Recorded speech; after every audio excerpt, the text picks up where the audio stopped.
Everybody, the day has come.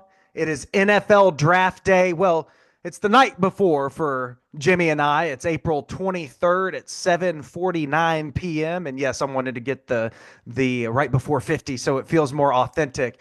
But Jimmy and I are here at this very moment. There have been no trades. There have only been rumors. So we are going to cover every single team in the NFL with our 2025 NFL dueling mock draft. Jimmy right there is going to have the odd numbers. I will take on the even numbers, which means Jimmy will have the courtesy, the privilege of going number one overall in this draft. But before we get started, I do want to establish two things. We have no rules for this except make the picks somewhat in the realm of possibility. Like if you like a seventh rounder, we're not going to take him third overall. Like that's not going to happen. But Yeah, if you like a high second rounder and he goes, mid to late first, that's fine. Like we're not going to, because you never know really what happens in the NFL draft. But I've put no rules on Jimmy. He is an unleashed animal on this that's mock right. draft. That is right. And the second one was that there have been a lot of rumors this week about trade ups. I said it before, but if you need more validation, Adam Schefter made a post on X that this is the latest in NFL draft history that there has not been, or at least in the modern era, it's been a long, long time Yeah. since a first round pick, or all teams have had their original first round pick.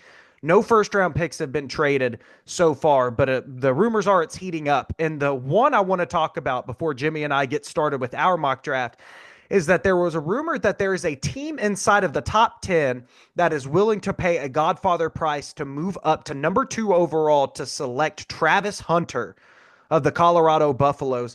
And it's easy to see Mhm. why. I mean, Travis Hunter is considered to be one of the two, if not the generational prospect in this draft.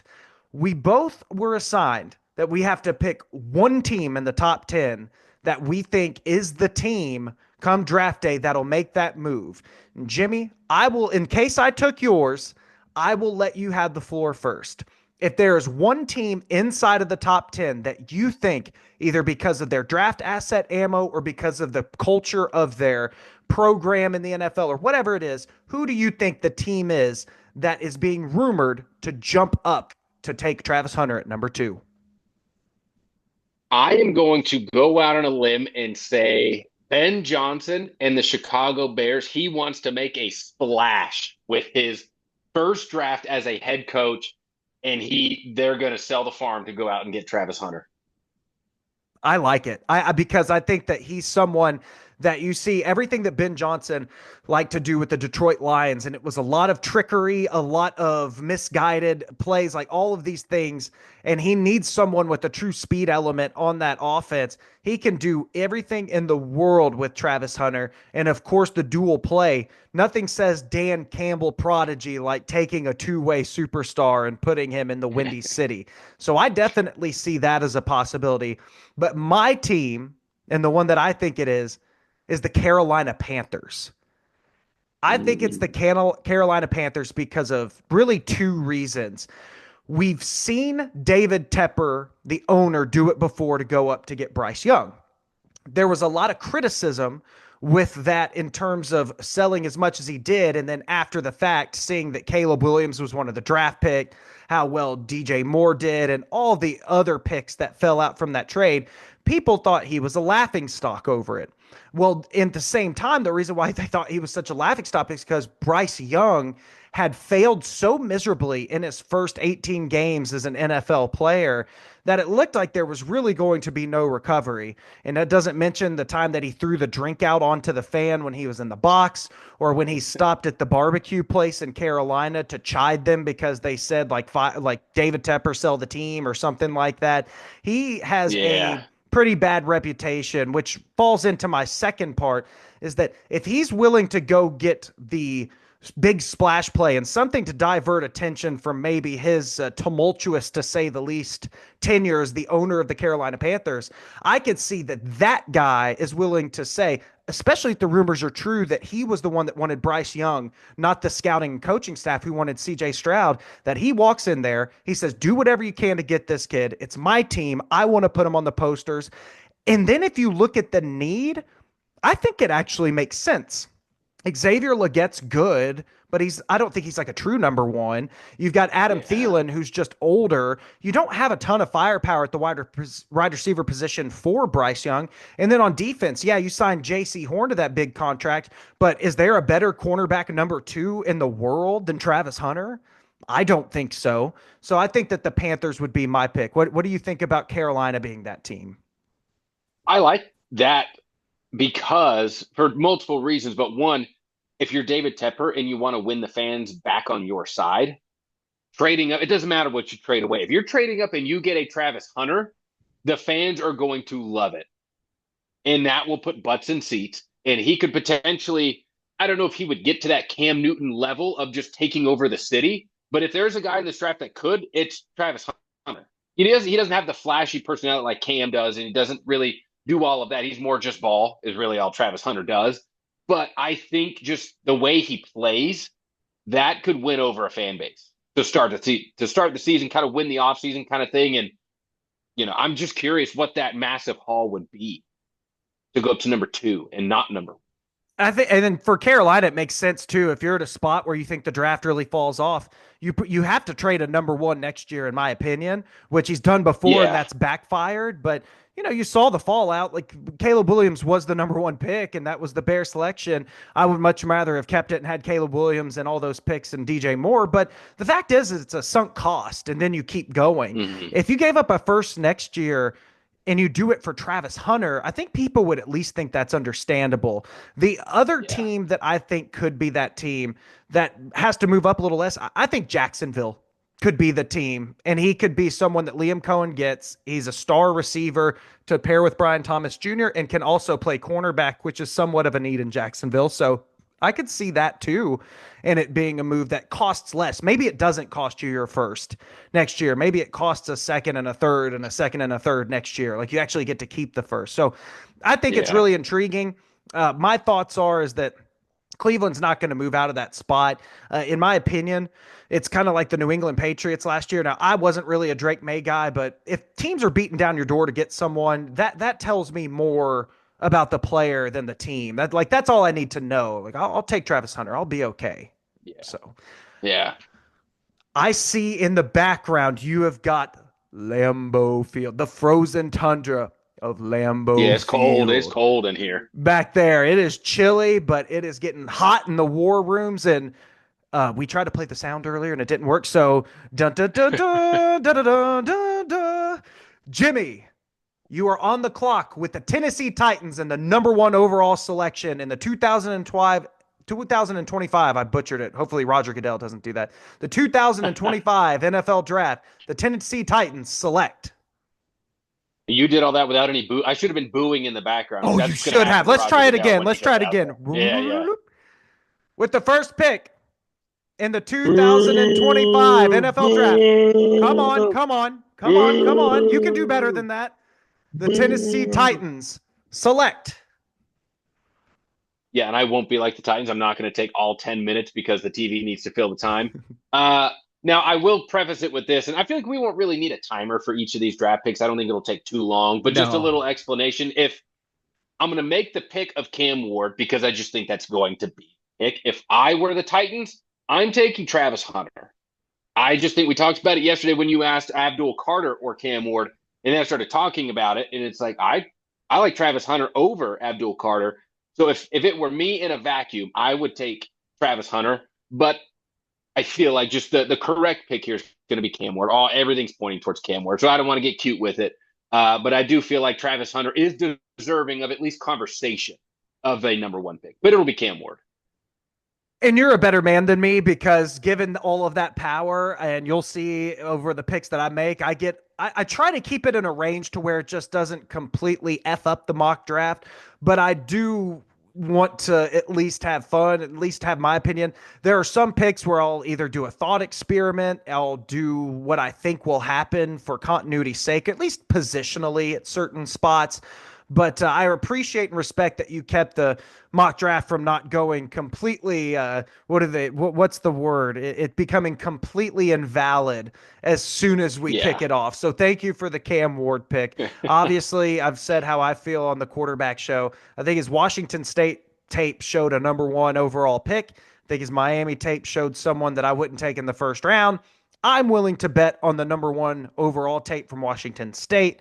And it seems like that with the Titans that you would prefer to go with the superstar, but it seems like that the owner and general manager are telling you in your ear like you better make this pick or you're fired. So Yeah. Cam Ward. How do you like Cam Ward in Tennessee? Do you think that he can be one of those stories where they're fighting for a wild card spot year one, or do you think it'll be a disaster year one?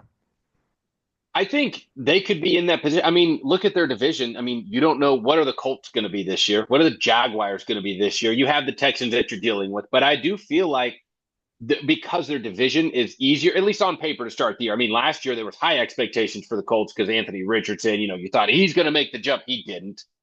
But I think they definitely could, go for a wild card. It's going to depend what is their defense going to look like. But if Cam Ward could be, we've seen a rookie the last 2 years that has gone on a magical run. So is he going to be the guy this year? So And I think that he's capable of doing it. I think Tennessee will have some growing pains, but they've put the right infrastructure in place already by investing in the offensive line in the free agency. And I do think that they could be a surprise team, especially, Houston's replacing their offensive coordinator, multiple starting offensive linemen. It's not a picnic in Houston. I still think they're the division yeah, favorites, but I could easily see Tennessee being in that competition with Jacksonville, depending on who they take at five, which I'll be interested to see where you go. But without any further ado, dun, dun, dun, dun, dun, dun, dun, dun, dun. With the number two pick in the 2025 NFL Draft, the Cleveland Browns select Abdul Carter, the pass rushing whoa. defensive end from Penn State. Jimmy, I know that it's going to be safe to say who you're going to go with next. So I felt pretty confident that the mock draft wouldn't be completely thrown off board. It is so funny that may have switched spots since only a little over a week that we've been doing this podcast series. I have just more and more as we get closer and closer, the more edge rushers I watched, the more that I thought about the impact of players that I do think that I have Abdul Carter over Travis Hunter. And I didn't think that a week ago. I thought that Travis Hunter is a generational prospect, like as an athlete, he could play two ways. Ultimately, I look at the NFL and I see how many players in the NFL have the first step quickness and the elite bend that Abdul Carter have, and I say probably about four or five. And I look at his strength, I look at his overall athleticism, I look at his hard work ethic on the field, like the way he plays. I just look at a guy that you need when it comes to other than quarterback, franchise pass rushers are coveted like gold. And I already have Myles Garrett. I have had a horrific time with the Deshaun Watson contract and the deal that's not getting any better. And you chose the guy that is the only quarterback I'd be willing to take in the first round or this at number two overall for my Cleveland Browns in this scenario. So for me and other picks you'll see me make, I want for bad teams like Cleveland. Do you think Cleveland, I know your answer. Do you think Cleveland's going to win the Super Bowl next year? Yes or no? No, Now let me no, ask you this. Does Cleveland have an identity other than the team that screwed up the Deshaun Watson contract? no, they really don't. They are the dumpster fire of the NFL. That's what they are. So how do you fix that? You take the a generational edge rush prospect in Myles Garrett, and you take a potentially generational edge rusher in Abdul Carter, and you pair them together, and you will no longer in 2025 be known as the Deshaun Watson team. You'll be known as the team that has the most fearsome pass rush duo in all of the NFL. I would not want to be a team that faces Cleveland next year if they have. Honestly, I think they could win games just based off of Garrett and Carter. based off of that duo. Hmm. And for me, Travis Hunter's great. He fills two positions of need. He is a superstar. He puts the spotlight in Cleveland on him. I do think that's part of the reason why he's the number one pick on their board, that he would go there because they want to shine a bright light on the team, and nothing's brighter than Travis Hunter in this draft. But for me, as a football guy and as a football decision, you've already paid Myles Garrett $40 million. Get a rookie controlled elite edge rusher on a contract. Oh my goodness. Like, I'd be dreaming of doing that pairing if I'm Cleveland. So for me, I just can't pass up. You're a better man than me for going Cam Ward number one. I'm going Abdul Carter number two, and I am in love with the pairing and pick. I just thought of this hypothetical. What if the Browns are listening to offers for number two and they end up trading back whatever it is with Jacksonville? What if they go running back in the first round? Nick Chubb's gone. Pierre Strong, I believe, is their starting running back right now. I just thought about, like, maybe they are okay with trading back a little bit, getting another franchise running back, now that Nick Chubb is gone and, Mm-hmm. the injury kind of ruined all that there, but he was Batman. Everybody loved him. You replace him with an Ashton Genty, cold weather in that the AFC North. Just if they do trade down, I wonder if that is who they would end up going with. It would kind of have to be in that perspective because, like I said, you need a star. Like, you need someone to do that with. If Yeah, I'm Cleveland and my GM or my owner is saying, like, you better get someone or do something that's going to take the spotlight, I'd feel completely fine with taking Travis Hunter too and putting the spotlight on him. In fact, I would, even hmm, if I got a first next year, I may still rather have Travis Hunter. And not saying that him and Genty are a first round pick difference. Like, I actually think it's thinner than that. But with everything else going yeah, on there, I'd really like to get a super duper star at a premium, two premium positions essentially. But you're right. If they traded down and got a first and a second next year, take Genty now, use the year to kind of still just barely tread water. Genty looks awesome. All the tabloids and fantasy yeah, footballers are like, we love Cleveland. Genty's awesome. And then next year is when you just go roughshod in the draft. A year later on the Watson contract and you start rebuilding. So that is a good thought yeah, experiment. But Jimmy and I aren't doing trades in this one, or else he probably could have yeah. gotten in my ear knowing that Travis Hunter was on the board. So, oh my, New York Giants, or well, I can only imagine. Do do do do do do do do do. New York Giants with the third. Oh, With the okay, with the third third pick, overall pick in the 2025 NFL Draft, the New York Giants select. Travis Hunter, athlete, Colorado, by way of Jackson State.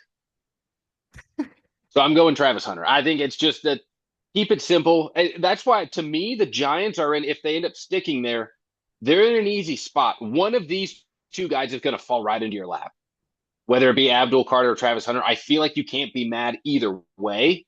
And I feel like they're going to target a quarterback later in the round. I've heard that they have some connections with Jackson Dart. One of Dable's old coaches is either the offensive coordinator, something at Ole Miss. Somehow there's some Yeah, there are relationships two there things. I where actually they, heard it today. It was that Joe Judge is there, and right. Charlie Weiss's son, who Brian Dayball worked with at Charlie That's, Weiss, is the like yeah. OC at Ole Miss.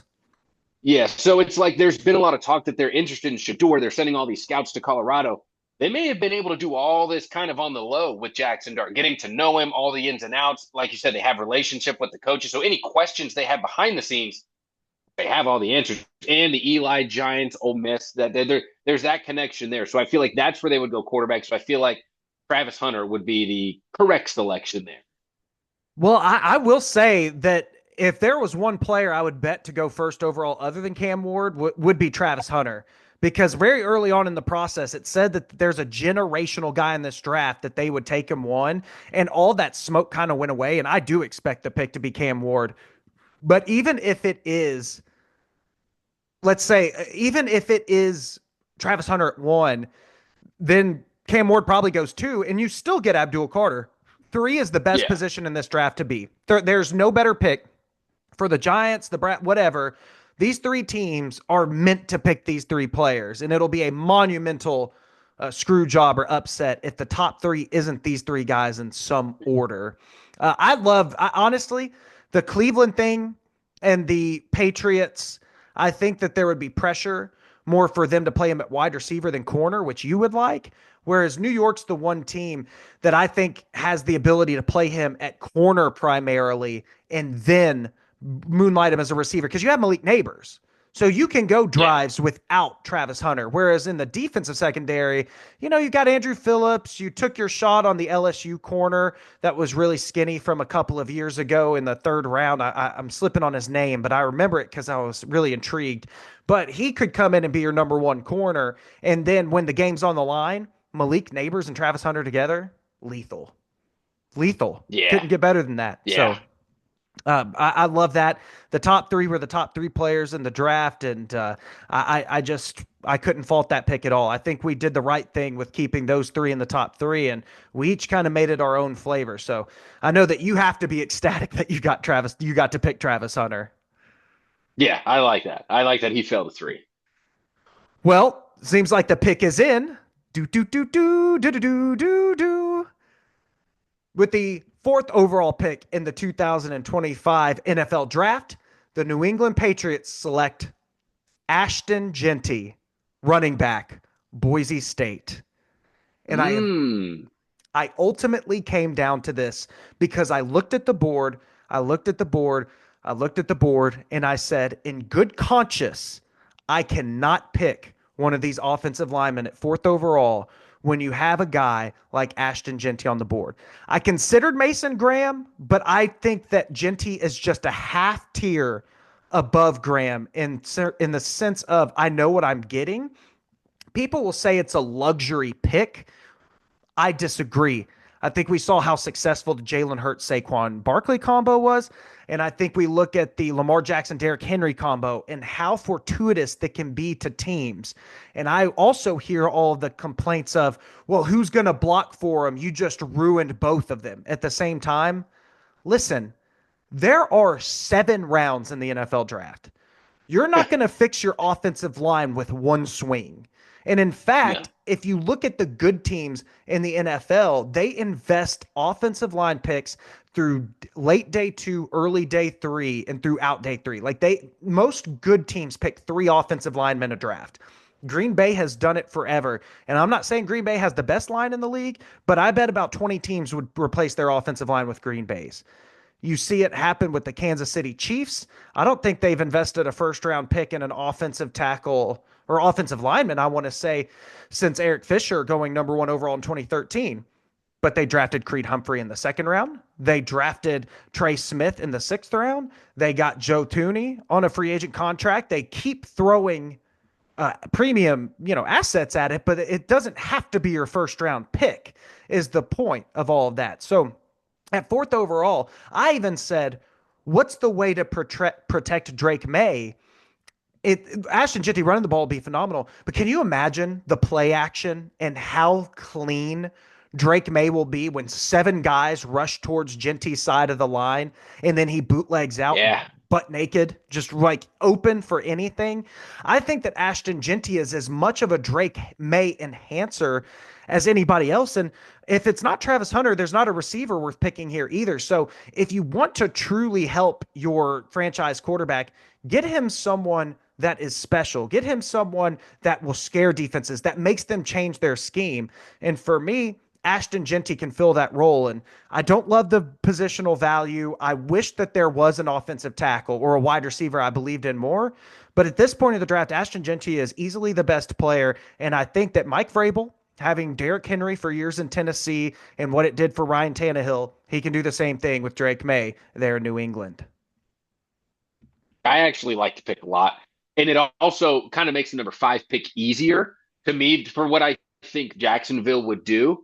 But it's funny how nowadays I feel like you don't hear what can help protect a young quarterback is a running back. That I feel like that used to be the thought process. Well, you have a rookie quarterback or, a younger quarterback that's still trying to figure things out in the league. He showed some promise last year. What would help him out better than a dominant running back? I don't understand why that's not the thought process now. And I feel like it's the NFL, like all leagues, it's cyclical. Eventually, we'll get back to bigger linebackers, more running the ball, and I feel like it's slowly morphing back into that with teams, the Eagles winning the Super Bowl with Saquon. He was their dominant player on offense. I feel like it had been a while since we've had that where a Super Bowl winner predominantly runs the ball. And I feel Yes. eventually it's who's going to be the first two teams, though, that are ahead of the curve. And it looks like Philly is doing that. They've built their team from the inside out. And maybe it's going to, a couple other teams will see that and go, well, maybe it's not crazy to take a running back top five.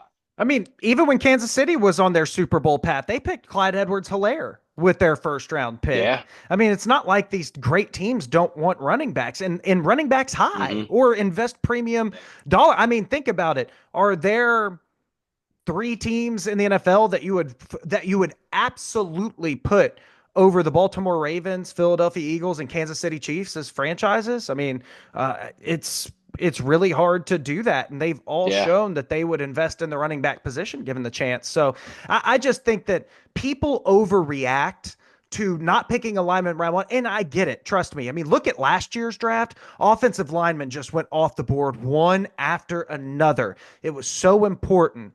But I also look at Green Bay as an example of a team that picks offensive linemen every year and they end up becoming quality starters in the second, third, fourth, fifth, sixth rounds that are able to come in. It's just about getting the right players. And for me, New England has other draft picks. They can pick offensive line. Hell, pick offensive linemen the rest of the draft. It just doesn't have to be at 4 because one lineman's not going to Yeah. change your franchise, at least not in this draft. So I Yeah. think that Genty's the player there, and we have, in my opinion, the top 4 prospects in the draft off the board. So dun dun dun dun dun dun dun dun. With the 5th overall pick in the 2025 NFL Draft, the Jacksonville Jaguars select. Tet McMillan out of Woo! Arizona. And I say that to say I do think Liam Cohen, his first year there as a head coach, he comes from Tampa. Mike Evans was pretty successful in Tampa. He's been pretty successful through his whole career. I don't know. He just doesn't know how to go under 1,000 yards. And I think that I've heard that in the last week or so, it's gone to where, okay, Jacksonville is going to take a skill player at the number 5 pick. So to me, it was going to be Ashton Genty if he was there. But that's why I said it makes that pick easy. Now, do I think Tet McMillan is the number 1 receiver? I think Golden is a little ahead of him, but they already have Brian Thomas Jr. He is your speedster down the field. I feel like Tet McMillan can be more of that possession receiver. He can be sure hands in the middle of the field for Trevor Lawrence. So I feel like Tet McMillan is going to be the pick there, partly because you have, the Mike Evans comp and Liam Cohen saw that. And I just mesh wise and how I feel like it would fit, I feel like he's the better fit for Jacksonville out of all the receivers that are in the class. So I think Tet McMillan goes 5. I agree with it 100%. I feel a little vindicated as we've gone up to the draft that a lot of leaks are coming out that when I thought that I was going against the grain with some of my opinions, we'll get to one later that I also have heard that makes me feel vindicated. But the first one was that Jacksonville is strongly looking into Tet McMillan at 5. And it just made too much sense for me in terms of, and you did exactly what I want to see out of teams this year. I think that the parity in the NFL is a little far off. I think we have more of an NBA structure right now of where the best teams are very, very cemented as Super Bowl contenders, and the worst teams are really far away. Like this is not an era where you take a right draft and you're going to be in the AFC Championship game. It's not going to happen for these Yeah. teams. So for Jacksonville, I look at it and I say Trevor Lawrence is our number 1 asset. How do we make him better? And he needs wider targets. It's like Cam Newton when they used to draft Devin Funchess and Kelvin Benjamin and those guys. They got him huge targets because Cam had a propensity to overthrow his targets or throw high balls, but they wanted to make him the best they could. He made a Super Bowl because of that Mm-hmm. help.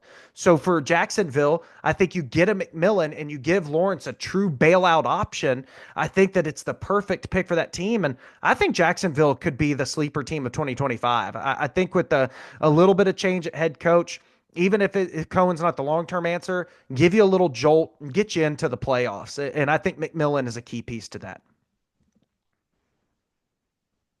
So Agreed. This is all going to hinge on Trevor Lawrence. Can he be what we thought he was going to be? I mean, it seems silly to say, but like, yeah, that's every team, the quarterback. But we've seen it with Trevor Lawrence. This isn't a what if. I mean, they went on a playoff run. They were ahead, what they 28-point lead in the playoffs a couple of years ago. Yeah, and they blew it to the Chargers. Yeah. it was the Bizarro Chargers game. Like you don't see that very Yeah. often happen to it's Usually it's usually the the other opposite. way around. Yeah. So dun dun dun dun dun dun dun dun. Dun. I'm so sorry everyone. I wish I had the sound, but it's so much more fun when you do it with a little Great bit of the vocals. chime. It's great. Uh, No auto tune. I can say no auto tune. Thank you for the backhanded compliment there, Jimmy. I appreciate it. With the sixth overall pick in the 2025 NFL Draft, the Las Vegas Raiders select Jalen Walker, linebacker, Georgia. This is one where I've heard rumors, or at least I haven't heard rumors like I'm in the I've read that the Raiders are kind of down to Mason Graham and Armand Membu at that spot, or even Yeah. Kelvin Banks, which I think would be the most Raiders pick of them all, is picking Banks at six. But it seems like that they're going to go defensive tackle because Christian Wilkins may not be healthy to start the season, or offensive lineman to help protect Geno because we all saw him struggle without interior or even right tackle protection out in Seattle. I want to look at Cleveland as the example for this pick. I want to establish, like, what are the Raiders known for at this very moment? Because right now it feels like they're known for Tom Brady being the minority owner. But as a football team, they have zero identity. Jalen Walker is considered a culture changer. Jalen Walker is considered to be hard nosed, tough, a leader. You've got Max Crosby at the edge. If Christian Wilkins comes back in November, he's still coming back, right? So you have your Yeah. edge rusher, you have your defensive tackle. Give me a linebacker that will help set the tone, set the culture. Someone that can play off the ball a couple of plays, keep the ball in front of them on rundowns, and then be the opposite pass rusher of Max Crosby. Give you a NASCAR formation that's nasty and gets after the quarterback. But most of all, make the Raiders tough again. And that's what I want to see from Las Vegas is establish yourself with an identity.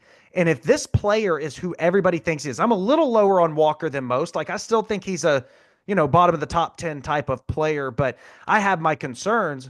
But I've been wrong about linebackers before. And if he's the guy that they say will change a culture, that's who I would want to pick for Las Vegas because I don't think there's an offensive player on the board that's going to elevate you on that side of the ball at this point as much as Jalen Walker will on the defensive side of the ball.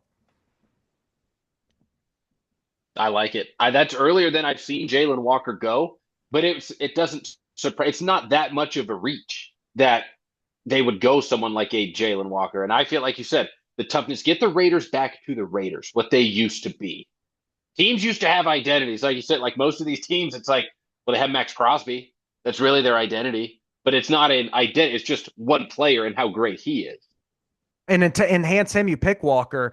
The two things Yeah, that go against that, well, it is a little higher, like by a couple spots, because Carolina has been the mock pick. But I've listened or read stuff that said that New England loves him, that Jacksonville's a sneaky spot, that the Jets love him, that Carolina's a lock. So it seems like everybody around the Raiders is talking Jalen Walker. So I kind of like that, but it would also make sense if Tom Brady picked a Michigan guy with his first pick and went Mason Graham, if it's that big, because I do think Mason Graham is a notch higher of a player than Jalen Walker, but I don't know if Mason Graham's changing your culture. And I want someone to come into the building and be like, hey, we're changing this for good. And it would be interesting to see what Pete Carroll could do with him. I like it. Which makes me now think that Mikael Williams will be the pick just because of like Pete Carroll's affinity for long, like raw edge rushers. So I think the Raiders are in a really sensitive spot because they can either really make a great pick or they can make a Raiders pick. And I'm so worried it's going to be a Raiders pick, but we will I'm see. surprised you just didn't take the guy who ran the fastest 40 at the combine. Right, That's right. kind of what the Raiders have to do. Yeah, exactly. Maxwell Harrison, come on down. Um, Yeah. well, dun dun dun dun dun dun dun dun. With the seventh overall pick in the 2025 NFL Draft, the New York Jets select. This is tough. It's between two guys, but I think the Jets are going to go Will Campbell, tackle out of LSU. it was close between Will Campbell and Tyler Warren for me. I feel like it's what are they going to do for Justin Fields? Are they going to try to protect him, or are they going to try to get him another weapon? And I feel like the fun pick would say to get Tyler Warren, all the cool things you could do with him, but they don't really need that. They have Justin Fields. They have that guy at quarterback that can do the different things. He could take a wildcat snap. And you don't really need that guy on your team. So I feel like they would go Will Campbell to solidify protecting Justin Fields, because we've seen what happens to Justin Fields when he does not get protection, and it's not great. Yeah, I would have taken a different offensive lineman, but the thing is I actually agree with the position because this is going to be a real burn year for Justin Fields. His contract really is only 1 year of a lot of money guaranteed, and then they can kind of get off of him if they need to. It's a 1 year free trial, and you're going to see what you have. And for me, even like to make Justin Fields the best you can, he needs to be protected. And if he fails, the next quarterback you want to entice to come to the Jets, if it's a disgruntled quarterback, if it's a free agent quarterback, or even if it's a rookie that you want to put in there, having an off, I think that that's like the new front four. Like when we were growing up, the New York Giants pass rush, every team wanted a front four. To me, it's an elite offensive line. It's like it's so rare. It's like a white sand beach. Like it's so hard to find. And I think that investing in that position and investing in that over and over again is the way to go. They picked Fashanu last year. They picked Elijah Vera Tucker. They've invested resources. And now you can play Campbell at tackle, at guard, wherever he's needed. And I'll say this, even though I don't love Campbell's tape, the athletic profile does show someone that succeeds at the NFL. And he has shorter arms. He could prove me wrong and be a great tackle, but if he doesn't, he can move into guard. At least he's someone that I don't think will completely fail at the NFL level. So the Jets, I think this is a smart pick for you. Thank you. As the acting manager and owner of the Jets, I appreciate your compliment. Dun dun dun dun da da da da da. With the eighth overall pick in the 2025 NFL Draft, the Carolina Panthers select Tyler Warren, tight end, Mm. Penn State. So where you didn't pick him, it made my job much easier. I'll be flat out. I think that tight ends of Tyler Warren's type and athletic profile can be a dime a dozen. Tyler Warren's like the very upper echelon of that type of tight end. I think that they are picks that don't return a huge investment, and I think that Tyler Warren isn't the type of tight end I would shoot for the moon for. That's pretty negative review of my own pick. However, what I love about it is that it is once again a team enhancer because Bryce Young make the pick work because he looked so good at the end of last year. The offensive line finally started playing well at the end of last year. There's not a wide receiver on the board that I'm infatuated with that I have to have here. So why not take his security blanket? Why not take his version of Travis Kelce? Why not take someone that can give you juice in the run game as a blocker and the pass game as a catcher? And then on top of it all, Jimmy, I love the second layer of strategy. The tush push, whether it's here to come or go, I don't know exactly how the NFL is going to vote on it. But if it doesn't go, it's here to stay because it is the most effective fourth down play I think we've ever had. The Panthers can't run it because Bryce Young is too tiny to play it. But Tyler Warren has plenty of tape of where he is under center or taking wildcat snaps. He is 6'5", almost 270 pounds. He is a freaking load as a player, and he's very strong and very fast in a straight line. He's the guy that you can tush push and actually trust at that position. I like the second layer of strategy, and I like that it is a Bryce Young enhancer, the most important asset that you have in your franchise. I like that. Got to get him a security blanket. Got to get him one. Would you have gone anywhere else with that one from what we picked, or do you not want to reveal your players because you want to make them here? No, I I like the Tyler Warren pick there just because I feel like the quarterback like Bryce Young needs someone like Tyler Warren, and I personally love that from a fantasy point of view. I feel like Tyler Warren would just feast, just getting not meaning that he's going to put up 1,200 yards. He's going to average 7, 8 catches a game in that Panthers offense with Bryce Young. I just feel like check downs, dump offs, they're going to get the ball in his hands, and he's just going to be a machine. Dun dun dun dun da da da da da. With the ninth overall pick in the 2025 NFL Draft, the New Orleans Saints select. This is to me the first big reach of the Are draft you that gonna do it? happens. James Pierce Jr., edge Whoa! out of Tennessee. I think that some people would say Michael Williams could go here, but I think this is going to be the first one where everyone goes, what is going on here? I think the Saints, they're going to look at him as a project, but I feel like they're going to trust themselves, and I think they're going to go James Pierce Jr. and he's going to jump up the board. What? When did this come into your head?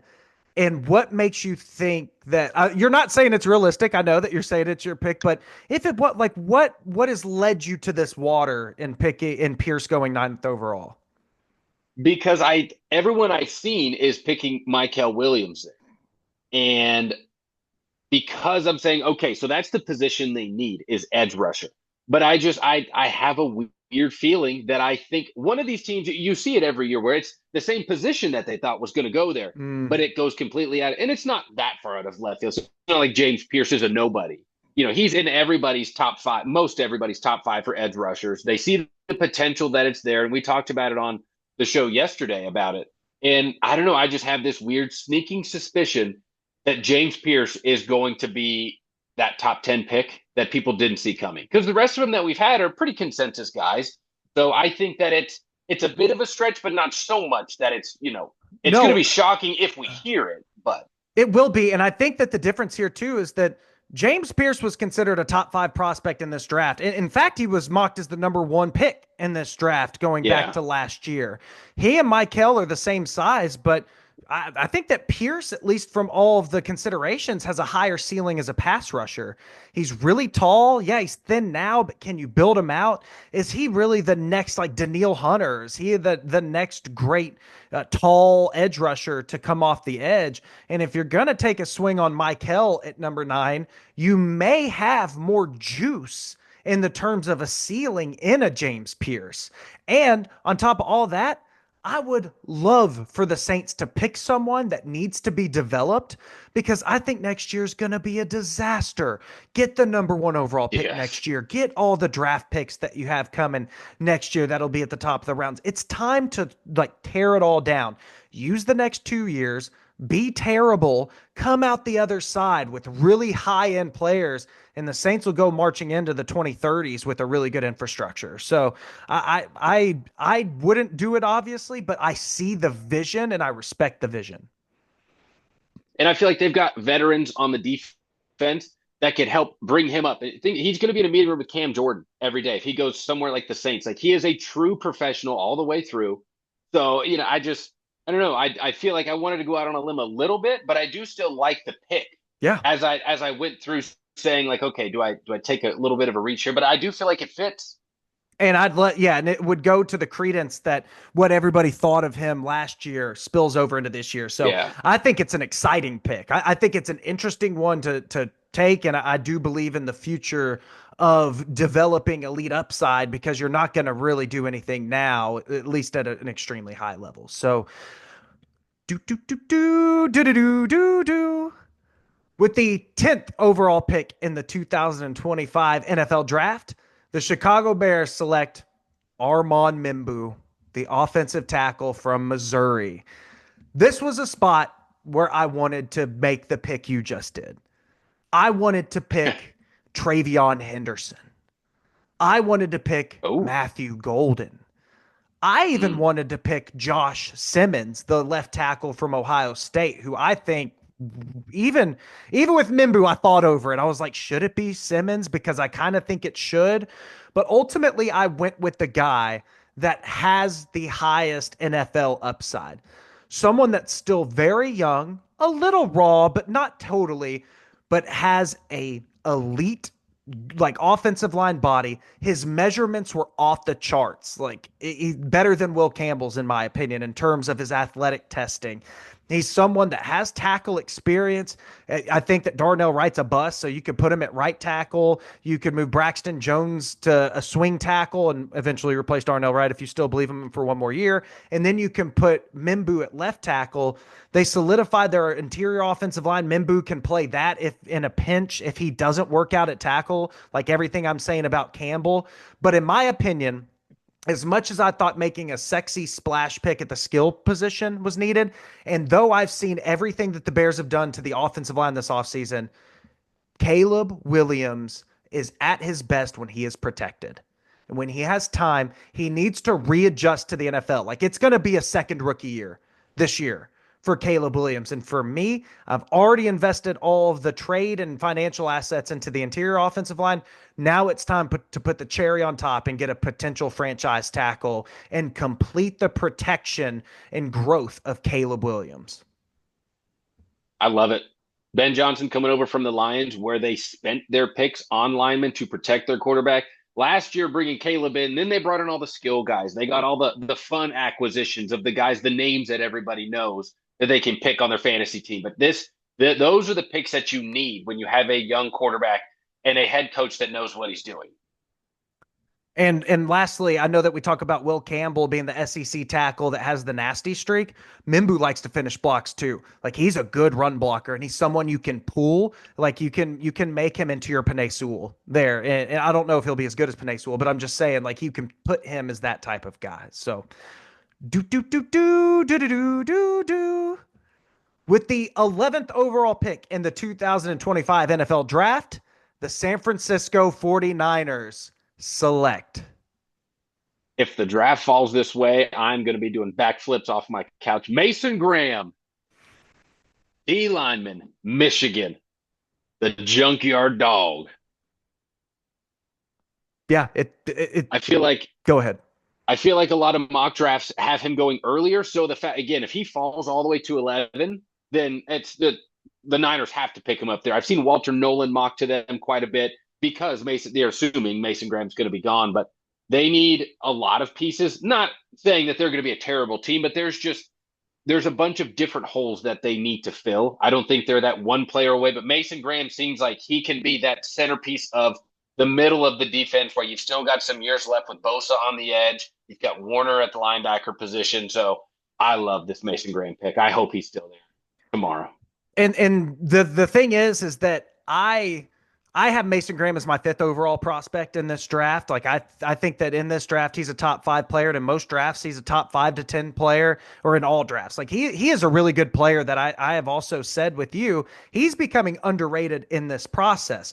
But if you look at the picks I had quarterback enhancers for all of them except for the Raiders, and we'll get to that. But I had Ashton Genty with Drake May. I had uh, Tyler Warren with the Panthers, and I had Mimbu with Caleb Williams. So all that really left was the Raiders, and I just went with Jalen Walker because I thought it would be a culture thing. It's a different position than what they've already invested in. It's kind of a complete the defense, give it an identity. So Mason Graham being at 11 is just, it's something that it seems like more and more could be a possibility. But if he goes at 11, he's going to be the steal of the draft, or at least the steal of the first round, because of how talented he is. Like he is the prototype 3 technique pass rusher you want. So with teams kind of cooling on him or wherever he may go, I think that he's the real deal. He just needs to be a little more productive, but speed, strength, run defense, pass rush, he's got everything to be a top 10 3 technique in football. I think that this is a no-brainer pick for your Niners. Dun, dun, dun, dun, da, da, da, da, da. With the 12th overall pick in the 2025 NFL Draft, the Dallas Cowboys select Luther Burden III, wide receiver, Whoa. Missouri. This is a guy that is currently projected at plus 250 to go in the first round. So this may be the biggest reach in terms of odds that we have from where they're projected to go and where they are going in our mock draft. But make no mistake about it that Luther Burden is a top 10 player in this class. Currently sits at number 6 on my board. And I think that he is the most special wide receiver outside of Travis Hunter in this class in terms of just raw talent and ability. He reminds me a lot of CeeDee Lamb coming out of Oklahoma. He was a former top 5 overall recruit in the country and the number 1 receiver coming out of St. Louis, Missouri. And that's kind of St. Louis, Missouri isn't exactly in the Dallas like demographic, but it's a little bit of a satellite. Like they like to pick guys from Yeah. that old Big 12, like Oklahoma's, your Texases. They like to reach around Oklahoma State. And they have had a history of taking on receivers that have reported off the field or attitude issues, and Des Bryant and Terrell Owens and some of these guys that have had those. Jerry Jones has proven that if you're talented, you wear the star. And I think that Luther Burden III is being criminally underrated. He is one of the top 10 talents of this draft, and it fills a desperate need at the receiver position. You get 2 CeeDee Lambs on that field with Dak Prescott, and the offense gets a lot easier to manage. I think that Burden III would make for a picture perfect Dallas Cowboy. I love that pick. And if you were to say that a year ago this time, no one would bat an eye. They'd probably say, I'm surprised Luther Burden failed at 12. Yep. With after 2023, he was looked at as like, not, lock it in. He's the number 1 receiver, but it was, agreed upon. He is one of the 2 top receiver prospects going into the year. So yeah, I think that he is a special raw talent, and I think he's being very undervalued in the draft process so far. Dun dun dun dun dun dun dun dun. With the 13th overall pick in the 2005 NFL Draft, the Miami Dolphins select Jahdae Barron, corner, Texas.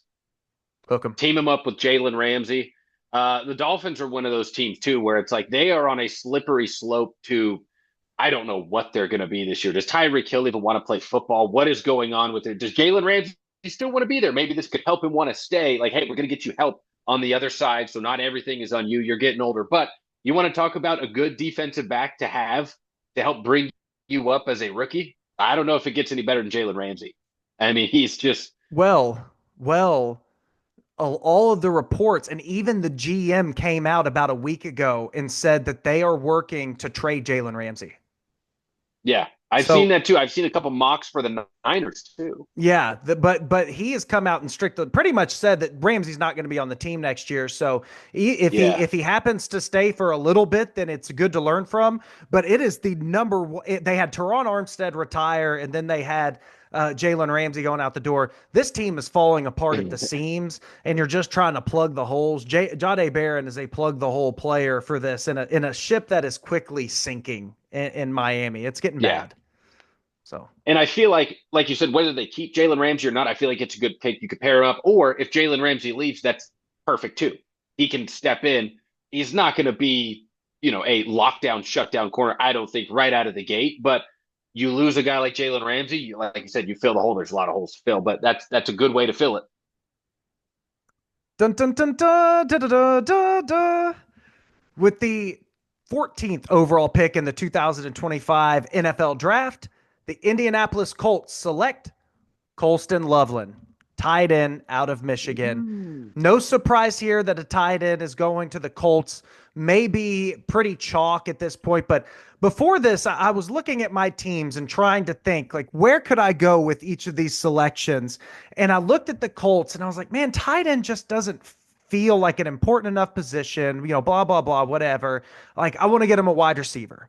Well, Pittman may have his struggles, but you have Josh Downs and you've got Alec Pierce and you've got Adonai Mitchell in the second round last year. You don't really need another true wide receiver.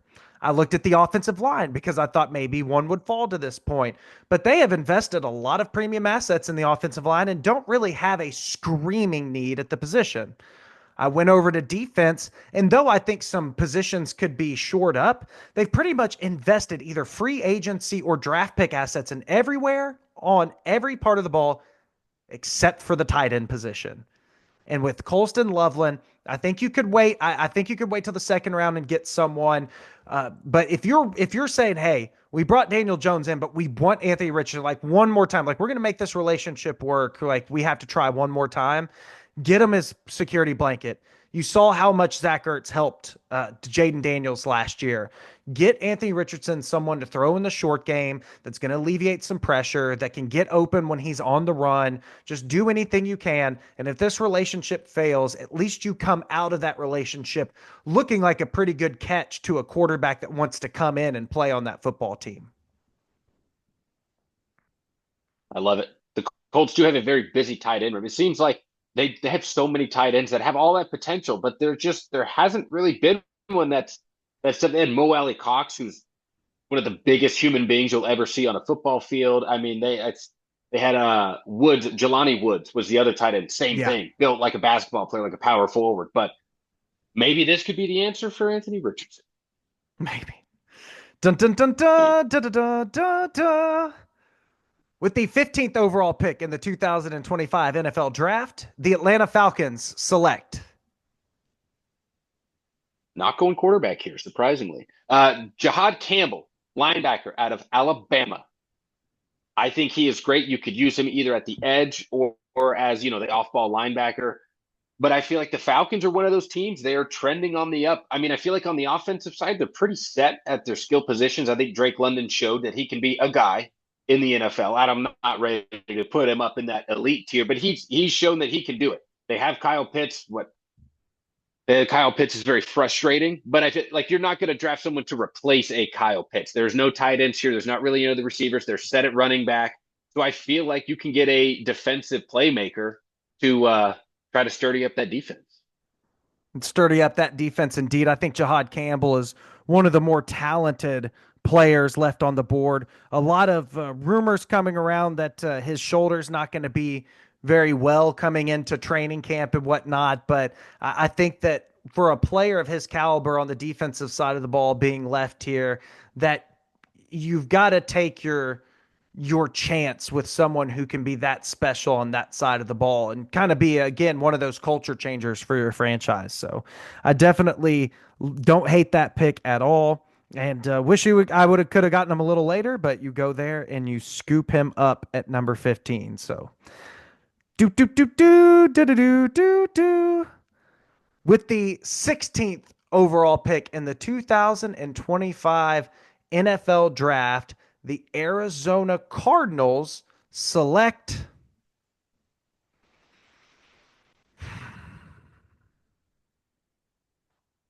I wish I had a better answer for how the board fell and everything that's happening. I will go with a pick because there's a pick I want to make, but I don't know if it makes sense. So I'll go with a pick that does make sense. I'll go with Mykel Okay. Williams, the defensive end Okay. out of Georgia, because Rich Gannon is a guy that was the defensive coordinator for the Eagles when they made the Super Bowl, and he knows how important these Georgia edge rushers are to the success of your franchise. You take a guy that still has a lot of potential but can play on day one. You bring him into your building. He's 6'5", 260 pounds. He is a chiseled athlete. He is bendy, and if you can get him back to that 2023 upside type of level, that you can get a really good bang for your buck here. But this one isn't as much as like, oh, I love the pick, but it's like Rich Gannon, what would he do? What did he like to do in Philly? He liked to have these Georgia edge rushers and a lot of edge rushers. Mykel Williams falling here, and with the rest of the board the way it is, it's kind of hard for me to pass up at this moment. I like that. Did I say Rich Gannon? What? You Who? did. What's the coach's name? It's not Rich Gannon. It's is it I Jonathan was gonna say Gannon? I didn't know. Yeah. That's what it Is is. that Yeah. the Pew correct pew pew. name? Explosive. Yeah. Jonathan Gannon. Rich Gannon. Okay. I don't. I was gonna say that'd be. I don't remember him coming back to the league coaching after he Didn't know he was the made the defensive Super Bowl coordinator run. of the Eagles Super Bowl Yeah. runner-up team. So that's enlightening to me. So okay, all right. I think we've got everything settled now. So do do do do do do do do do. With the 17th overall pick in the 2025 NFL Draft, the Cincinnati Bengals select. Mike Green, edge out of Marshall. I feel like this is the Bengals are in a weird spot because we don't know what's going on with Trey Hendrickson, and maybe what they do with this pick will tell you what's going to happen with Trey Hendrickson. Kind of like the Jalen Ramsey, Jade Barron situation. Like if they draft a DB, maybe it's because they're letting go of Jalen Ramsey, but maybe Trey Hendrickson's involved in a draft day trade with the Bengals if they don't want to end up getting him paid. But I think Mike Green, the Bengals need a lot of help on defense. Obviously, as we saw last year, offense, they were the best offense in the league. Joe Burrow should have been talked about for MVP. But I feel like you just get a guy that can get after the quarterback. And when you're playing with a lead, like the Bengals should be playing with, if you can get some consistency on that defensive line, I feel like that's going to be big. Yep, I think that with the defensive line, that is another pick where the odds are favoring an edge rusher or a defensive lineman in general, just anywhere on the front. Yeah. Mike Green is someone that feels like a very Bengalsy pick to me. So he's a tough player, and he's someone that you can develop, and hopefully those 17 sacks at Marshall transfer over into the NFL level. Do do do do do do do do do. With the 18th overall pick in the 2025 NFL Draft, the Seattle Seahawks select. And this is, I have a position, and I'm trying to decide between the two, whether I go good for the mock draft or whether I go good for the player that I like more. And I'm going offensive line. I think that I am going to go with Josh Simmons. I think that this guy could potentially be the best left tackle prospect in the draft, which it really the Seattle Seahawks don't need. They really need a because Charles Cross is so good, they need someone to play guard to start and then go to tackle if need be. That's why I was debating between him and Kelvin Banks, because I know that Kelvin Banks comes in, plays guard, and then maybe moves out to tackle in the future. But I think that Donovan Jackson came out of high school as a guard. He played left tackle and was phenomenal in it. But they have Abraham Lucas, who gets hurt a lot, and they need to beef up that line because Sam Darnold, as much as everybody wants to say that his success was based off of the receiving talent that he had and coach Kevin O'Connell in Minnesota, the secret that nobody talked about is that it was the offensive line.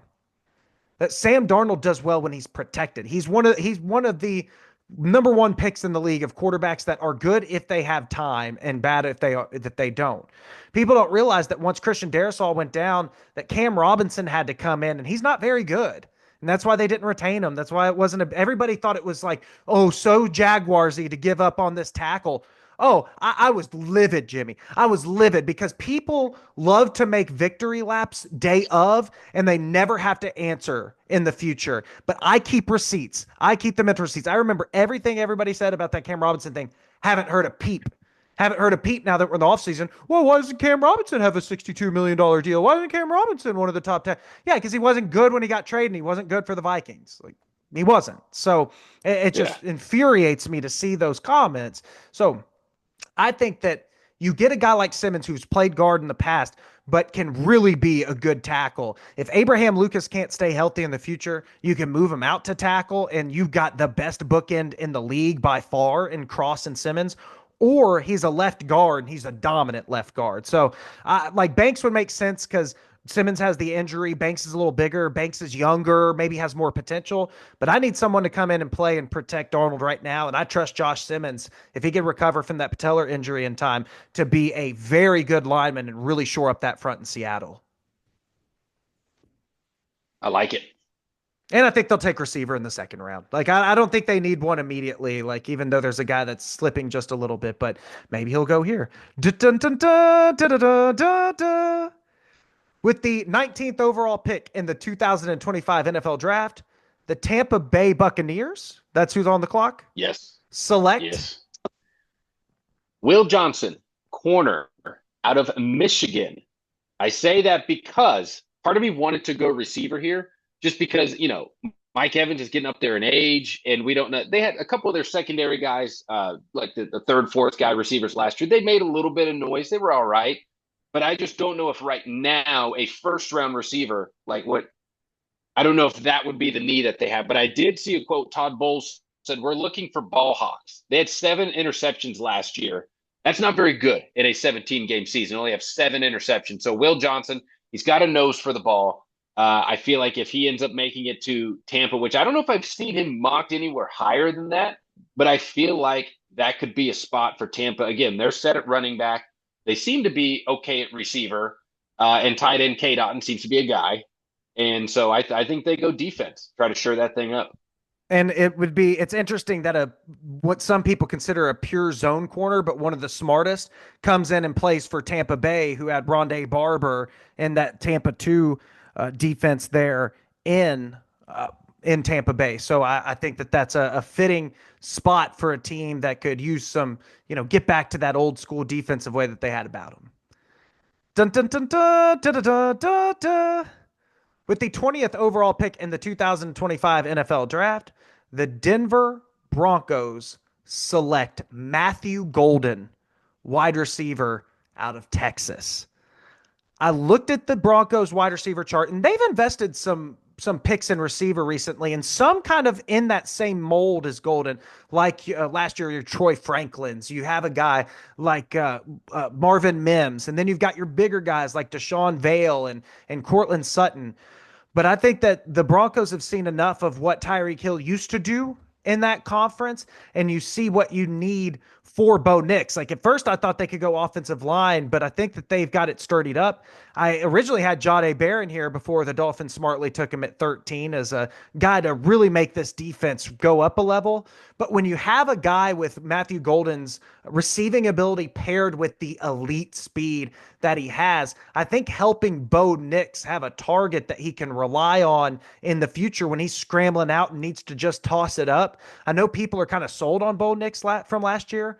I'm not. I'm still on the train of give Bo Nix help.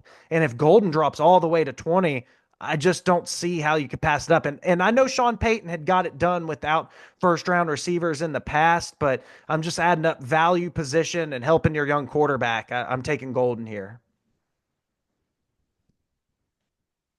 Seems like a golden selection for Bo Nix and his future. Cortland Sutton on one side. It's pretty good. Then you've got Golden there, and hopefully you can keep up with the high-powered offenses that come through or that will come through this conference in the future. But do do do do do do do do do. With the 21st overall pick in the 2025 NFL Draft, the Pittsburgh Steelers select. I didn't want to do it, but this is one that I think is the correct pick. I'm going to go Shador Sanders to the Steelers. Woo! I wanted to go running back because they need another running back. They lost Najee Harris. They've got Warren, but I don't think he's not a three down running back. He's not going to carry the load of your team. But looking when we went over the running backs, there's so many guys that you could get in the second round, even into the third round. Name like a Cam Scattaboo in Pittsburgh. Come on. I mean, I feel like he would fit perfect. So I feel like they could get that later. And I feel like just all the talk is Shador going to the Steelers. I don't think Aaron Rodgers has anything to do with this. Now, it would be funny again if Rodgers signs with the Steelers and yet again another first round pick. Not used on the skill guy, but let's just take his replacement instead. But I feel like Shador Sanders is the correct pick, and that's where he's going to end up. I think that it's the pick. I was wondering if it was going to be between one of two quarterbacks here. And the same thing with Denver, by the way. Didn't pick a running back because the running back class is so deep that why spend your first round pick on it when you can get one in the second or third round and it still kind of be a high second round level guy with these picks coming off the board. So I think Shador Sanders is an easy pick here for you, especially with the Mike Tomlin rumblings and the connection there. Sanders comes into Pittsburgh, gets to be not humbled, but gets to be not humbled in the sense of someone's going to be mean to him, but humbled in the sense of like, oh, this is like a blue collar town. This is what they expect out of people. Oh, I can do this. Yeah. I can work hard like this. I can put away the flashy cameras for the closed access weight room, right? Where it's just you and your trainers and your coaches and getting in there and pumping it out. So I think that Shador Sanders makes a ton of sense for Pittsburgh. I was wondering how far he was going to slide. Do do do do do do do do do. With the 22nd overall pick in the 2025 NFL Draft, the Los Angeles Chargers select Walter Nolan, defensive tackle out of Ole Miss. I know that Kenneth Grant, the big Michigan tackle, has been linked to John Harbaugh through all the Michigan ties, but Jim Harbaugh, excuse me. But Jim Harbaugh he is a guy that is just a wired different MFer. He thinks that he can do anything and he's not going to take anything from anybody.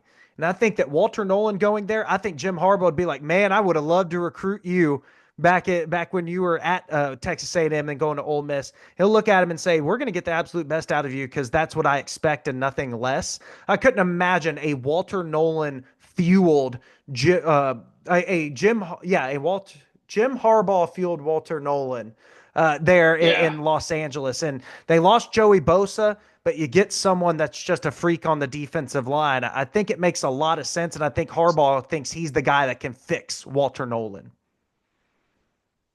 I like that pick. I thought you were going somewhere else with Mm-mm. that, but I I think your wonder who you Packers thought it will was. like this pick. Uh-huh. Oh, okay, give it to me. Dun dun dun dun dun dun dun dun. Dun. With the 23rd overall pick in the 2025 NFL Draft, the Green Bay Packers. Look at Lambeau Field in the background. There's cheese everywhere. Select Oh my God, there's cheese flying. cheese and ice. Emeka Ibuka, wide receiver, Ohio State. I absolutely love this dude.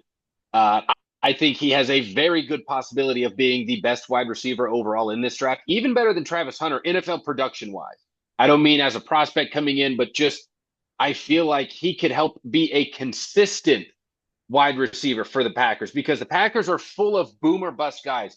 Christian Watson, he's the fastest guy on the field, but he can't stay healthy. Jaden Reed can kind of be, he's kind of flashy. He's there. Romeo Dobbs, if he's out there on the field, he can be good, but I just feel like none of them are consistent for Jordan Love. And I feel like Uboka, that's what he is. He's Mr. Consistent. He's always there. He's a smart receiver. I feel like that would be a perfect fit for Jordan Love. He would be. The only thing I would be worried about in that area is just that Igbuka seems like a guy that's a perfect complementary receiver to a really high offense. And I feel like the Packers are full of those guys where they don't have like that Mm. number one. I like Ibuka a lot. I just don't see him as a number one receiver in the NFL. It feels like he would just be in the mix with like Jaden Reed and in the mix with Dontavian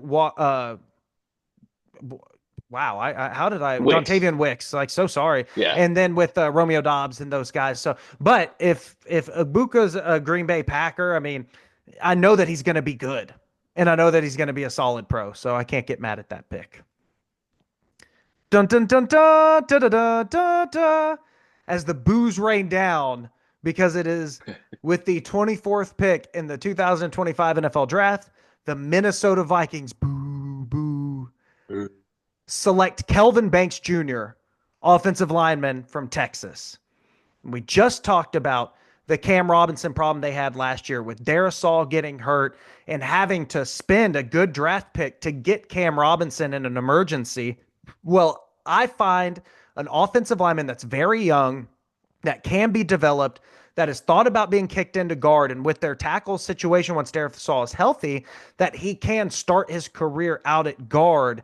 Because I think that J.J. McCarthy is going to be another one of those Sam Darnold-like quarterbacks where he's going to need the time to be a great quarterback. He's going to need protection. He's going to need to be able to read the field. So Banks gives you a guy that can come in and develop as a starting guard. And then also he has the athleticism and ability that if things go wrong with Darisaw or O'Neal is like getting out of there, you can put him at tackle and still give someone to protect JJ McCarthy. So I don't like giving the Vikings a smart pick, but I think the slide needs to end for old Banks, especially because he's probably going to go way higher in the actual draft. But here it seems like a good mix of value and need. I like that. Also, I think that pick will get booed. Everything about the Vikings will get booed Everything at the about the draft. Vikings deserves to get booed. So suck on that, Vikings fans. But this might put you in a bind in your next pick. Do do do do do do do do do. With the 25th overall pick in the 2025 NFL Draft, the Houston Texans select. Gray Zabel, tackle, North Dakota State. I think you like that pick. I do. I do like that pick. The Texans really need an offensive lineman. This one where I say like New England shouldn't push an offensive tackle up to 4, the Texans are in a position where they better push an offensive line because they are without so many. They gave up so many that they just literally don't have the bodies. And Zabel, it seems like they wanted a little bit of a culture change on their offensive line, a culture change in the Texans locker room.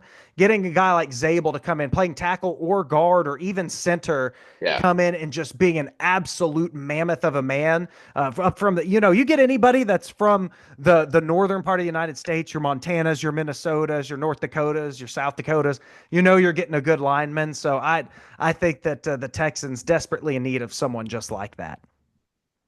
Yeah, I feel like his versatility is a huge thing too. He's played over 900 snaps at both left and right tackle, so he could do either. And like you said, he can even move inside if he needs to. So that feels like they need receiver work too. But where they are that late in the draft, if we have that run of receivers that we have, like those are the 4 guys that were supposed to go in the first round, and they're gone. So it's like you just wait a little bit and see what falls to you maybe in the second, third round. Absolutely. Dun dun dun dun dun dun dun dun. With the 26th overall pick in the 2025 NFL Draft, the Los Angeles Rams select Jackson Dart, quarterback, Mississippi. This is a guy that started his career at USC, originally from Arizona, came there as a top prospect, ended up going to follow a former USC guy in Lane Kiffin, learned multiple years under a guy like that. He has the best physical tools of this draft overall. Milrow may be faster. Sanders may be more talented as a passer, but in terms of arm strength and mobility, I don't think that there is a quarterback that is better than Dart. I think the Matt Stafford thing got to a point this season where the writing's on the wall that this is going to end. And honestly, I didn't see that coming, but it's going to end eventually. I believe they gave him a 2-year mega money extension, but after that, they're going to say sayonara. I think that there's no better quarterback for him to learn under than Matt Stafford, a guy with a super strong arm and a guy that can roll out and make throws on the run. You stay in the Los Angeles area where you're familiar with from your days at USC.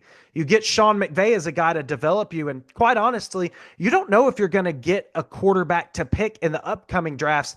And then you're in a bad spot.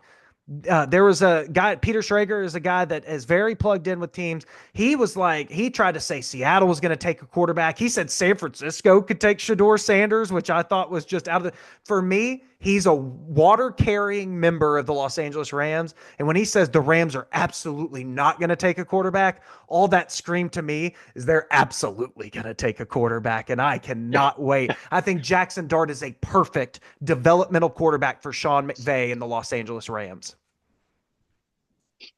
I just still wonder what happened to Stetson Bennett. I loved that pick Me, so much me when too. they got him late, or it might have even been Fourth it may round. have even No, been they picked. undrafted. I I don't think they remember. picked him in like the Okay, fourth or fifth round. He was talented. yeah, and then yeah, and I was just like when I was watching him, it's like he could be the next Brock Purdy, a little smaller, but can still work the middle of the field. And I agree. I don't know. I thought he was good. I thought he was going to He's be had some great. When off the I was field like, stuff, that's like just personal issues, like a yeah, little bit. he left and went, I think, to rehab or something and was Yeah. gone from the team for a year. But to me, it shows a little bit about what they think about him, either the person or the talent, that they didn't just dismiss him from the team. They could have very easily just cut ties and say, hey, you know what, good luck. Right. But they've kept him around, and he's done a little now. It's been in preseason, but I don't know. I still have faith in him, but I do think they need a replacement for Stafford, and Jackson Dart seems like the guy. And again, you talk about having veterans in your room that can help you develop as a player. Again, you've got Sean McVay and you've got Matt Stafford that you're going to be learning from. There's no pressure on you coming in day one. You have everything you need, and then you're set up perfectly with Puka still in his prime. Come on. It's the number one place in the league you want to go to if you're a young quarterback, and to replace Yeah. Stafford and be with McVay, and that's the NFL factory for coaches like that. They are the 2000s IBM of the business world in the NFL. I just think that if they know that they're going to need a plan, they don't want to be back up against the wall again like they were. And Dart just ticks all the boxes of someone. Now, is he a fast enough processor for Sean McVay? That's what I wonder. I was kind of hoping you went Dart at 21 so I could take Sanders at 26, but teachers, maybe we'll come up with a trade after the podcast. So, but Yeah. dun dun dun dun dun dun dun dun. With the 27th overall pick in the 2025 NFL Draft, the Baltimore Ravens select. Malachi Starks, safety out of Georgia. Let's team this Starks kid up with Kyle Hamilton in the back part of that defense. And again, the Ravens are one of those teams, like when we get to this part of the draft, it's like they could just pass on whatever, and they're going to be fine rolling into next year. So whatever you're getting here, this is just an extra cherry on top, whatever they're getting. And I feel like Starks could be that potential playmaker that they have in the secondary. Offensively, I feel like they're good. And again, at this point, you can't get a receiver here. You're not going to get any of these tight. The two big tight ends are gone. So I feel like that's a solid pick to get late in the first round. Yeah, especially to pair with someone like Kyle Hamilton. We know that Marcus Williams was one of the top safeties in the league when he signed with the Ravens, and 2 years later, he was PFF's like worst safety in the league, and they cut him. Like the fall from grace was Yeah. crazy for that guy. So you need someone to come in and play that position next to Hamilton. And if he's everything he's cut up to be, you've got really a no-fly zone out there in Baltimore, which is absolutely crucial for the modern day NFL. Well, dun dun dun dun dun dun dun dun. With the 28th pick in the 2025 NFL Draft, the Detroit Lions select. And this is where I was a little underprepared once we got to the Lions section. I'm trying to think Mm. of someone. I'm racking up some of the names that we've said, some of the names that have gone off the board. I'm liking some of the options in my head. I am absolutely stalling for time. You can see it on my face clear as day. I'll Oh no, just go. Roger Goodell. Oh no, he dropped the card walking up to the stage. Oh no, he Oh, dropped the card. He can't find it. I will go ahead and take Tyler Booker, the guard from Alabama. I think what we've seen with the Philadelphia Eagles is that you want an offensive line that keeps on producing on top of itself. I think the guard position is aging a little bit there in Detroit. You've got your tackle set, but Tyler Booker is a guy coming out of Alabama that, yes, he didn't test well. He's very average tester for a guard, but he is so thick and so big. But what was special about him from everything I've heard is that he is the most competitive player on any football team that he's on. Going all the way back to high school All-American games, going into Alabama, he is a true dog, a guy that truly cares about it. And he's smash mouth, hit you in the mouth, doesn't give a crap about your physical well-being or feelings. He's going to put you into the ground. Jimmy, is there a coach in the NFL that appreciates that more than Dan Campbell? No, I think that is what he loves in life more than anything, more than his family, more than his children. He loves a gritty dog on the offensive line. I mean that it's what gets him up in the morning. And that's why I love this pick. I struggled for a second. I was trying to think around. I kind of wanted to give him an edge rusher like Shamar Stewart, but I think that Booker is a guy you just want to keep that offensive line great because that's what makes your engine run in Detroit. So you got to keep investing in it. And some people think Booker's the top guard in the draft. So I really enjoy the Booker pick here. Dun dun dun dun dun dun dun dun. With the 29th overall pick in the 2025 NFL Draft, the Washington Commanders select. It was between two positions here, but I'm going to go on the defensive side of the ball. Donovan Ezaraku, edge out of Boston College.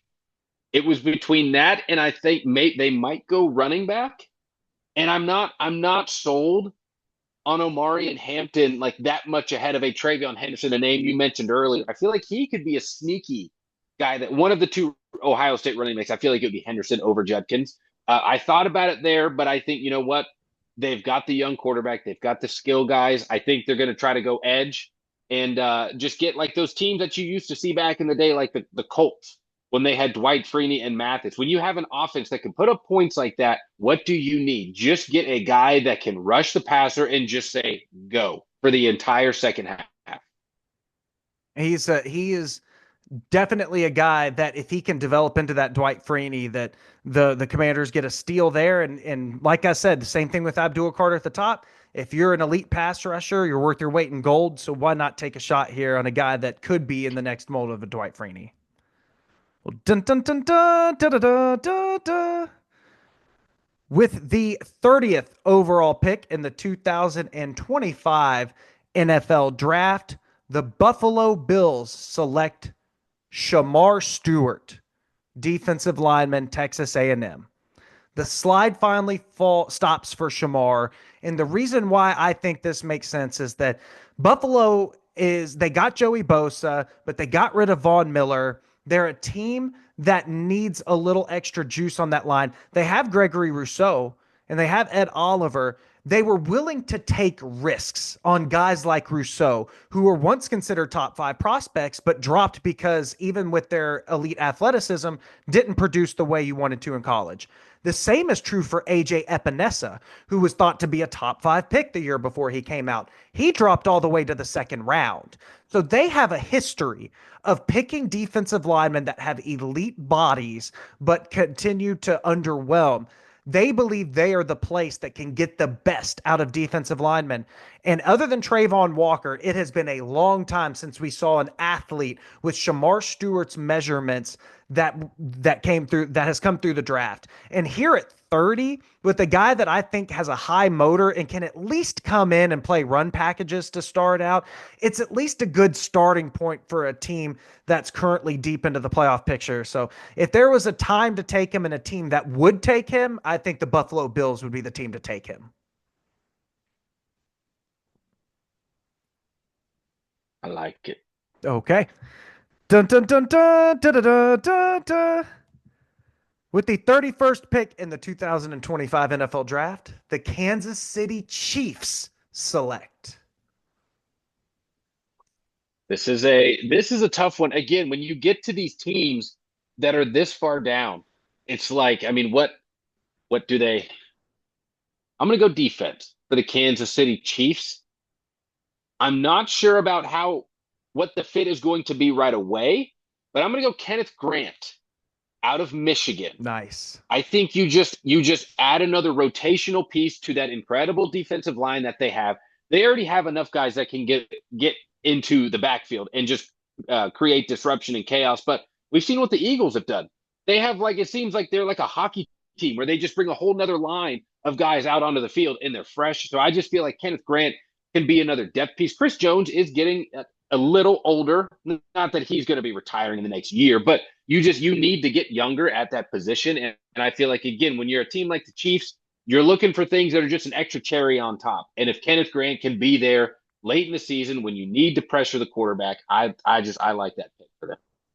Big defensive tackle in the middle of the line. I think that's a safe pick and a good pick. Dun dun dun dun dun dun dun dun. Dun. With the 32nd and final pick of this 2025 NFL mock draft, round 1, the Philadelphia Eagles select Travion Henderson, running back out of Ohio State. I made this statement on another podcast during our mini series, but to lay it out here, Saquon Barkley had 2,500 yards over the span of 6 months, and that is a bad sign for running backs throughout their career, especially one with the injury issues that Saquon has had in his past. It is not unfathomable to think that Saquon, as elite as he is, could break down in the coming years. I like that Travion Henderson can spell him right away and take a decent workload. I love that he's a slasher of a running back. He has tons of speed. He plays in a space. He's very physical. He just has a winning mind state and pedigree. He really reminds me of like your Kenneth Gainwells that they lost in some of these guys, and they desperately need a good backup running back to keep this offense going. I will say this.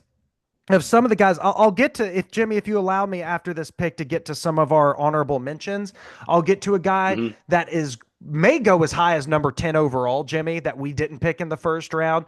But with Travion, and I almost consider him here, but Travion Henderson, I just think that he's someone that could go higher. But right here for the Philadelphia Eagles, he was a champion with Ohio State the same year Philadelphia was a champion. You get a guy that knows what it takes to become a champion, and with those expectations in the locker room at a position of need, which is backup running back. I love the fit of Travion in Philadelphia. And again, I feel like Saquon is one of those guys. He's not going to take this as a shot. He's going to take this as a, all right, let's go be the best 1-2 punch in the league. And I just, again, it's the mileage that he has on him. And it sounds bad. It sounds cynical, but that's what you have to look at It's the as a truth. team and as a front office. Yeah. You have to look at it and be honest with yourself and say, well, he's not going to do that again. He's not going to be 60 yards away from breaking the all-time rushing record again. Just statistically, that's not going to happen. There's going to be some regression. And I feel like getting a guy that a Travion Henry, you're planning for the future, and he can still help you now. With that being said, we wrap up the first round. The guy that I'm talking about that could have gone there and is I've heard a lot of recently. And the more I looked in him, remember when we did the offensive line show and how busy I've been, I didn't really get into Josh Connerly Jr. as much as I wanted to. But I have heard things of him going as high as 10 to Chicago. I've seen him going to Miami at 13, maybe to your Niners at 11. Like this guy, I remember too, you were telling me that like he had the best win rate against Abdul Carter of any tackle in the country. He is a guy that his advanced numbers are off the map. And even when I watched him, I said, I don't really like how he's doing it, but he is winning. He is beating people on the second half of these pass rush snaps. He is a guy that I think that out of all these tackles, if you're so unsure, why couldn't it be Connerly Jr.? So he's someone that I probably should have pushed up the board a little bit. Also, shouts out to, I'm going to try to go by position. Shouts out to Jalen Milrow. Shouts out to Omarion Mm-hmm. Hampton. Shout out to, I feel like we did a good job with the receivers. Is there a big name that we kept off the board? I'm not sure. No, the No. only one is it Higgins out of Ohio State or Iowa Yeah, State? But yeah, he's he's a second not. rounder. Yeah. He would be a shock if he went in the first round. I feel like those four guys that we had, those are the consensus that they should go. If they don't all four go, I would be surprised. Shout out at the tight end position, Mason Taylor, who almost considered at, I think it was, who was it? It might have been actually one of your picks that I thought that could have been an interesting spot for him, but nevertheless, no, what was it? Oh yeah, Washington. I thought that might have been an interesting because Mm, his dad ended his career with the Commanders or Redskins back in the day. He was a Hall of Famer, Mason Taylor being his son and going to help Daniels out. And LSU connection too. I thought that could have been interesting there. So, yeah, keep Mason Taylor in mind for the Commanders. I actually do think that that's a very, very possible pick there. On the offensive line, I said Connerly. Honestly, that's one of my biggest regrets is Connerly. Outside of that, I think we hit all the offensive tackles after Banks, came off the board. Donovan Jackson out of Ohio State on the interior. Defensive tackle, we got Kenneth Gray. Derek Harmon is a guy that's hmm, often picked high. Shout out on the defensive end. Once I took Shamar Stewart, I feel like we pretty much got anybody. Maybe even Nick Scorton, T.J. Sanders at tackle, like some of those guys that people would say.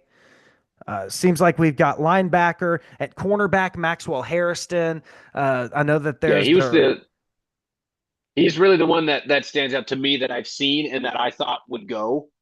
I do think is going to go in the first round, but it just when you get to go, you do these and you're going through it, and it's like he could also slide. I mean, but he is. I think the way he is mocked, he's going to be right there at the tail end. But yeah, I think defensively, he's the one that stood out to me that I saw that we didn't Yeah, go. but everybody, like if we would have kept Yeah, Ezraku out and put in him, then you would say, I can't believe yeah, Ezraku didn't go in the first. Or, all of these guys, like someone's going to be left out of it. Omarion Hampton offensively, like it's just going to happen. So I got him, Revel, Amos. There's some of those guys at cornerback and then safety. I think we took Malachi Starks is really the only first round safety in most people's eyes. So hmm, overall, are there any other big boards you're seeing to where we left off anybody big? I can pull one up real quick because I don't want to end this without talking about anybody that's super important. So I've got one up now. We hit Travis Hunter, yeah. Abdul Carter, Ashton Jeanty. Yeah, we hit all these guys. I've got through 16. I've gotten through 20. We picked consensusly. Yep, Omarion Hampton, Derek Harmon, Nick Emanwari. That was the other safety that didn't go off Yeah, the board that we had talked about. Maxwell Harrison, Connerly Jr., Amos, Donovan Jackson, Revel, all guys that I talked about. And I think we're safe. I actually think we did a fantastic job of picking kind of who most think will go in the first round and getting them there. So, Jimmy, to close this out, will you please run through the picks 1 through 32 that we selected and by team, and then just tell me your final thoughts on this mock draft, like what it would have, what, what your feelings would be night one. How do you think we did, just everything with it? All right, so we'll run through the picks. Number 1 to the Titans, Cam Ward. Number 2 to the Browns, Abdul Carter. 3 to the Giants, Travis Hunter. 4 to the Patriots, Ashton Genty. Number 5 to the Jags, Tet McMillan. Number 6 to the Raiders, Jalen Walker. Jets at 7 took Will Campbell. At 8 with the Panthers, Tyler Warren. Number 9, the Saints, James Pierce. And the Bears at 10, Armand Membu. Number 11 to the Niners, Mason Graham. 12 to the Cowboys, Luther Burden. 13 to the Dolphins, Jade Barron. 14 to the Colts, Colston Loveland. 15 to the Falcons, Jihad Campbell. 16 to the Cardinals, Michael Williams. 17 to the Bengals, Mike Green. 18 the Seahawks, Josh Simmons. 19 the Bucks took Will Johnson. 20 the Broncos took Matthew Golden. 21 Shador Sanders goes to the Steelers. 22 the Chargers have Walter Nolan. 23 the Packers have Emeka Ebuka. 24 to the Vikings, boo, Boo. Kelvin Banks Jr. out of Texas. 25 the Texans have Gray Zabel. The Rams at 26, Jackson Dart. 27, the Ravens, Malachi Starks. 28, the Lions have Tyler Booker out of Alabama. The Commanders at 29, Donovan Ezeraku. At 30, you have the Bills with Shamar Stewart. 31, the Chiefs have Kenneth Grant. And to wrap it all up at 32, the Eagles took Travion Henderson.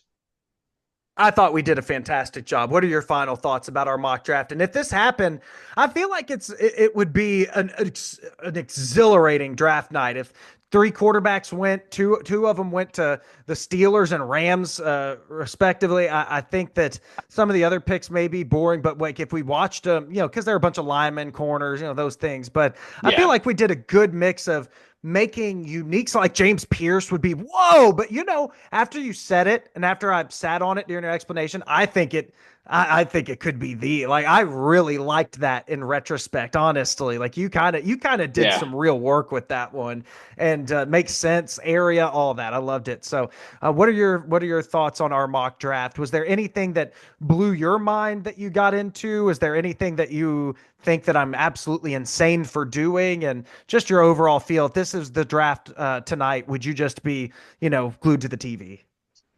Yeah, I really liked you going Ashton Genty 4 to the Patriots.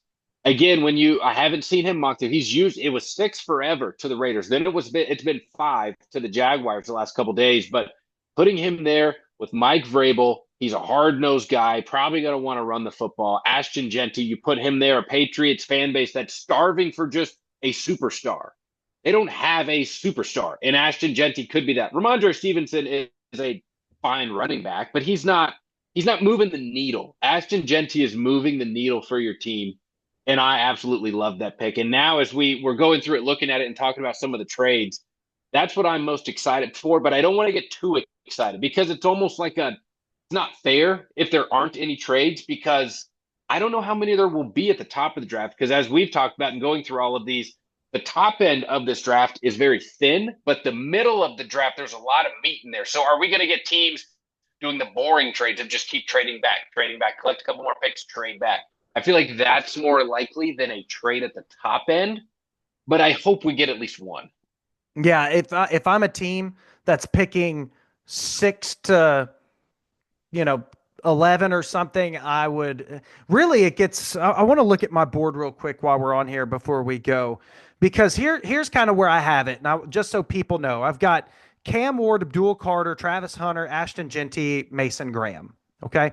If I'm in the top five, I Yeah. stay in the top five of those guys. Then Luther Burden the third, Jalen Walker, Armand Membu, Tet McMillan, Travion Henderson. That's where I'm kind of like, I like those guys a lot, but if I can trade down, I'm getting one of them. So I Yeah. kind of am in the same tier. Like if I needed an offensive tackle, sure, I would take Mimbu or my number 11 guy, Josh Simmons. I'd feel great about that. But like if I had the choice of the two, why not trade down a little bit? I don't think either of them is exceptionally over the other. Luther Burden the third and Tech McMillan. I do like Luther Burden the third better overall. But if I have a team that doesn't really or that has like I could go either way. I wouldn't mind trading down and then getting. So it's really Yeah. after those five, there are guys that I like that I think could drop. So if I'm sixth overall or later, I take whatever I can get, move down, get some extra picks, and really go for it. So, Jimmy, you and I are going to come back. I don't think we'll do. We're not going to do a round one reaction. We will be on your radio show to talk about round one on Friday.